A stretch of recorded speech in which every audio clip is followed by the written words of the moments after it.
This is day 29 of building an AI company from scratch. I'm the guy building it, and today we start the day with a little workout. I resumed my diet and workout activity, and I think most of my days will start like this now. So, yeah, let's see if my muscles are still with me. But I'll start slow the first week or so, and then muscle memory will do its thing.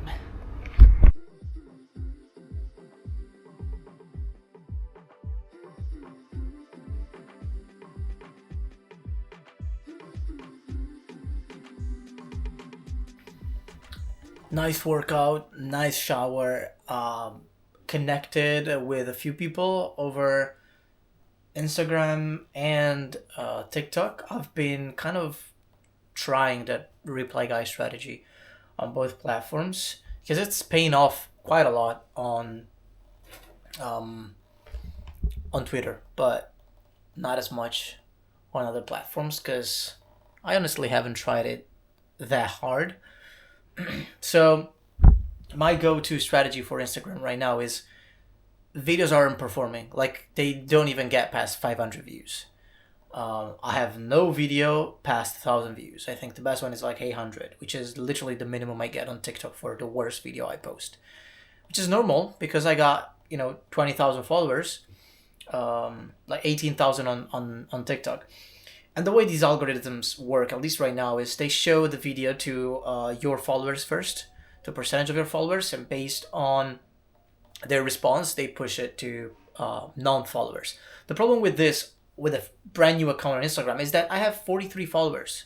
So if, let's say, even 50% of them gets it, that's what, like 21, 22 followers watching the video. And if there's like 10% of them liking the video, like interacting with it, it's two interactions.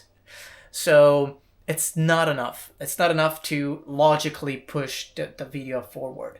I really have to hit the banger, which I did on TikTok. I had quite a few videos that were great in my opinion and in other people's opinion. But I need to just give the algorithm more data from existing followers. And the way to get new followers without relying on content only is the following spree. So basically, you do this kind of sprint where you open other your competitors' account. Like I'm talking big accounts, over like 100,000 followers.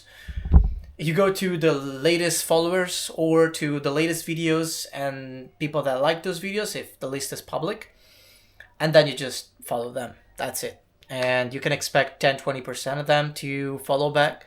Then you unfollow the ones that basically didn't follow, or you just unfollow all of them. And you can do this like for 50 followers per hour. So I did it like for 45, 46 people. Then I stopped, and I'll try to either set a reminder every hour or so to do this. It's little effort. It just takes me 5 minutes. Or when I remember, like I'll just do that. So I'll see that, but now on to the technical stuff, because I gotta test a few more AI IDEs. There's Peer AI, there's of course Windsurf and Cursor, they are the biggest ones. I tried Try yesterday, so I got a few options, before defaulting back to Cursor. So let's have a look at that while I start building, like actually following my framework for approaching AI automations, learning, improving, and all of that. So let's get done. Okay, did some usual things, networked a little bit, connected with other builders, being the reply guy, got a few new followers on Instagram with that strategy. And I also explored this part here, which is the building N8N workflows with natural language. Haven't tested it yet because I've been building some manual things first, but now taking a break, going to my grandma's house, and yeah, we'll be back in a little bit, and we'll definitely jump back into my self-hosted N8N to cook something up. Been working on N8N for the past 3 hours or so since I came back from my grandma's house, and I wanted to test a few things. I wanted to test speed in a real use case. I wanted to test speed to create the workflow, so what the fastest way could be to do it, which is technically through natural language. So I've used the extension N8N Chat, which basically looks something like this. Over here, outside the workflow, so if I close the chat here, you would just chat with the workflow here, ask what you want to create, and you would go back and forth and it would create it. So that was the fastest way I wanted to test. So I tested the multiple things with speed in mind. So that didn't go according to plan, because to generate a very faulty workflow that I had to tweak a lot to make it work, and I had to really dissect everything and all that, it took me like 40 cents from OpenAI API, which is another thing that I did. I charged my account with $10 worth of credits in OpenAI API credits. I did the same with OpenRouter after seeing that OpenAI's costs were very high and reminding myself that OpenRouter exists for this. I tested a few other examples using Claude 3.7 and OpenAI again with OpenRouter with just $10 that I topped up, and it's way cheaper. It's also way faster. So yeah, OpenRouter deserves the hype it got over the past months. It's really good. I think that's my go-to solution. But when it comes to the making of the workflows, I tried to go for a very complex one. Maybe that was why the context window was pretty big and I paid a lot and the result wasn't that good. Maybe it might be good for testing it with simpler workflows.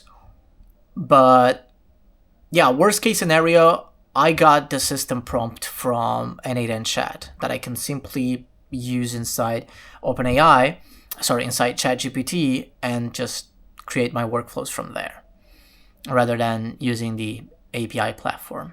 So a few cost and speed consideration have been the main focus of my last 3 hours of work. Now I'll go back to the high level of extraction instead of the low level, like technical and practical part, because I need to organize the new content strategy, the workshop that we'll do tomorrow, actually the meeting that we'll do for the COVID project tomorrow, and the workshop that we'll do from May 1st. And I got only 2 days, like slightly more than 24 hours technically, because today is almost over, to organize all of it. So got some work to do. Let's get it done. For context, this is the prompt I used. So creating, you can stop this and read this. Yeah, I think you can do that. It's not, yeah, it's readable. So yeah, it was quite complex. But that's okay. That's okay, because I wanted to start with the bottom to see if putting this at like third place in priority was actually the right choice. So if I understanding the whole thing, which I kind of did, and building from scratch is the way to go, at least for the learning phase and the first practical application, which turns out it is, because I can literally use that as a way to know also how to structure the prompt the proper way. And when I get a workflow from N8N Chat that isn't optimized, I don't just get confused over it, just like what happened in this case, but I know everything about it. Like I know how to fix it without prompting it again, which would cost me, I don't know, 10 cents. Now less that I set up OpenRouter, but you get what I'm saying, right? I have to be obsessed with maximum productivity, speed, while keeping the cost as low as possible. So if that means moving slowly at the beginning, I'm all for it. And there we go with the daily recap. If you don't know, this part of the video is structured into 3 sections. The first one is community feedback, where I interact with your comments on YouTube, but also DMs on X or Instagram, and more specifically, if there's relevant questions from within the community on Discord. That's basically the way I use to interact with you guys, reply to your questions, give you feedback on anything you might possibly need. I do it here and now. Second part is data track, where I see how much the situation changed from yesterday in terms of followers, balance, and progress in general. And third but not least is strategy. Basically, I think about what's next for me at high level perspective, and also dissecting things into a more practical view so that I can tackle those things tomorrow or whenever. So let's start with the community feedback. So unfortunately, I had an issue. Actually, the editor had an issue with his power outages. So day 28 didn't come out on day 28, on day 29, which is today. So I'll miss one day for the first time, and I will upload 2 videos tomorrow. But yeah, that being said, let's check other socials, if because for comments on YouTube I already replied to all of them. Okay, so here Tom asked, does anyone have any good advice for dealing with domains, emails, web hosting? I buy my domains mostly at GoDaddy. Not the best for me. Email hosting is a serious cost, £7 per week, per email per month. Any good tips out there? So I already replied to him, but given that this is the only question that is fairly recent that I can reply to, and that is also useful to you, that's my answer. I basically use Namecheap, always use Namecheap for all my domains. I recently discovered Zoho for hosting the custom emails. They have a free option that is very generous, and even the paid plans are cheap. I haven't tried them, but they offer a very good workspace, just like Google Workspace, but at a fraction of the cost. And it's amazing. Like, it has a mobile app, super fast to set up, to migrate from another hosting provider, if that's the case. But yeah, everything is amazing with Zoho so far. And then Instantly, it's also a free tool. It allows you to warm your domain and mailboxes. So if, like, I have dom@thevibe.builders, but if I make like contact@thevibe.builders or any other mailbox, I can warm each during using Instantly, and it's completely free to warm. But you can also use Instantly to then send your emails, do the bulk sequences and the mailing strategies and all of that. I think Instantly is a really good tool. So yeah, that's pretty much it for the community feedback. Now let's jump into the data track. So let's do the data track for day 29. Balance changed by $23 because I paid $12 for OpenAI API credits and $11 for OpenRouter API credits. You'll see why 2 instead of just 1. Followers, it was a very big day of growth. Usually YouTube and TikTok used to be the ones with the most growth, but just 3 followers combined. But X and Instagram grew quite a lot because on Instagram I used that new strategy, and X, it was just the usual day. A bit better than usual. I get about like 15 new followers per day on average. Today, almost doubled that amount, but yeah, that's still to be basically, it's thanks to being the reply guy.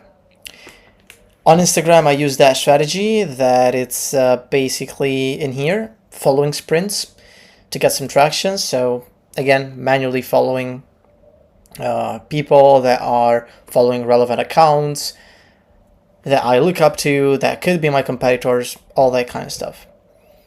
And what else? For this thing over here, it was due to Sim Studio AI. I tried it. I defaulted back to N8N. Sorry, it was thanks to N8N chat. Sim Studio AI was good, but not as good. Like, it's this thing over here. I was just trying things. The UX isn't too clear to me. Like, there's always this red thing here that I don't really understand what that is. It's everywhere. Even if I put the agent framework like over here, and I go and select the model, let's say, I don't know, O1 or O4 mini, I can't put my API key in there. So I assumed they are covering the cost, but I tried it and the outputs didn't give anything back. So I don't really know what's going on over there. And I don't know, like, UX wise, what those things are. So yeah, it was a short test, didn't really work. Probably haven't done much research on it, but I tried it as it is to do a very valid test. User doesn't know anything about your platform, you invite them in to test it, and it's still not that clear. Like, going over here doesn't tell you anything. There's nothing here when you're over on it. So yeah, it's not the best. So I defaulted back to N8N and tried N8N chat, which only accepted OpenAI API, so I couldn't use Open Router directly. So I tried with it, and yeah, again, you already know that it costed me 40 cents to run a workflow, like a prompt, turn that into a workflow. It was a not very complex, it was a fairly complex workflow. Didn't even have an AI agent into it. Little to no AI features, but for sure no AI agent. And yeah, still couldn't do it. So I had to tweak a lot of the modules, and I was working on a pre-built thing that I didn't have full context on. It's really good for learning purposes, like if you are literally starting from scratch, don't know what modules are, don't know how to link things. Before it creates the actual workflow, it asks you questions, it explains what it needs. So you give API, like API keys, or you give it like IDs, not API keys. They don't get your API keys in the prompt. You give them like IDs or links, URLs, just to customize and pre-enrich the modules that they're gonna build for you. So it's good for that. I just had tested it once, paid 40 cents for it, and kind of reverted back to manually doing everything. I think that's the way I will proceed for now, especially thanks to Nick, my good old boy Nick, that released a 6 hours full course on N8N today. And I will dive headfirst into this. It's if he claims it's the best and most extensive and detailed tutorial on N8N on YouTube so far, I believe him.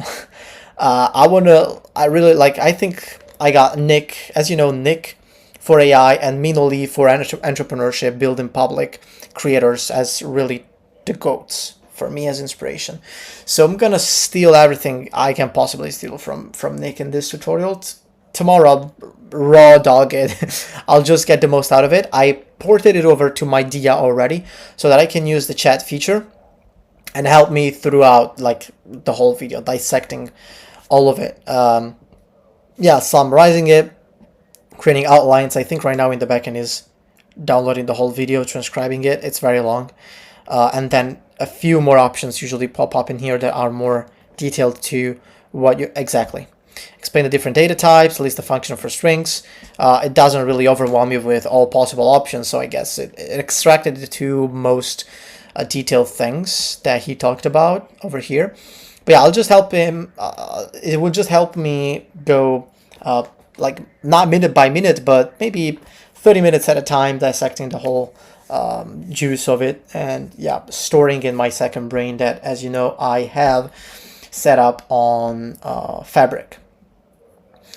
So that's my plan for tomorrow strategy wise. I already jumped to the strategy, but yeah, when it comes to the data track, nothing more relevant than what I already discussed. I scheduled tomorrow's meeting in Sky Office. That is the open source software we're going to build on top of for CoVibe. That is the virtual office, and probably can scale into a business. We're thinking about that. We're going to do that for our community, and I resumed working out, as you saw from today's intro. Then there's the networking part, which basically I do that. I write down everyone I connect with on X. So if we chat on X, your name will be here. And then last part is the journaling.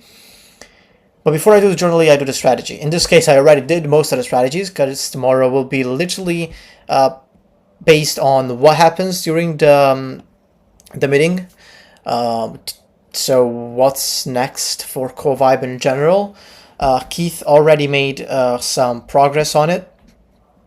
So if I go here, I can see Keith has been working on the map, on the layout. He figured out how to work on it, put it together.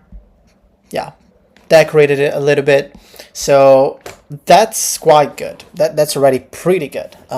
We just have to apply that to the code so that there's collisions, there's interactions with specific elements, like maybe the PC or the whiteboards in here, or the bookshelves that maybe show you resources or links, just like books, right?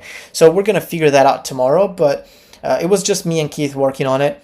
And now there's all those people that showed interest into this, so we're gonna figure out everything tomorrow, and that will be the main highlight of the day, as well as I said, the strategy I got for N8N.